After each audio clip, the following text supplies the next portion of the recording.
Mashinalarni shunaqa yangi holatga keltirgan insonga bitta like bosib qo'yinglar do'stlar. Bunaqa mashinalarni bunaqa holatga olib kelish o'zi bo'lmaydi. Haqiqatdan akalarimiz mehnat qilishgan ekan.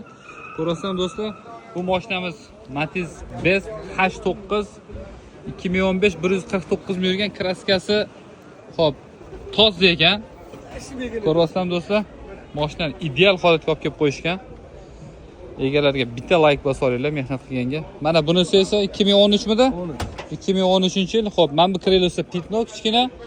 Keyin mana bu krilosi pitnosi bor ekan. Qolgan joy 100% toza. 2013-yil 56 ming probegda do'stlar. Xo'p, mana motor holatlarini ham ko'ringlar. Mashinani ideal holatga olib kelib qo'yishdi. Bunisida gazi bor ekan. Xo'p, bunisiga nima deysizlar do'stlar? Va, devoradigan joyi. Matiz Best 2019-yil yurgan probegi 143 ming kilometr. Ko'rishingiz mumkin, mashinaning holati prosta ideal ekan. Haqiqatdan mehnat qilgan insonga yana bitta aytaman, bitta like. Ayamanglar do'stlar. Motor holatlarini ko'rasizlar, atseklari bilan zo'r turibdi. Xo'p, bu mashinamizni kraskasiga keladigan bo'lsak, bitta mana shofyor tomonidan eshik kraska ekan. Narxini nima deyapsizlar buni? Bu Bestimizni? Nima u? Narxi nechi pul buni?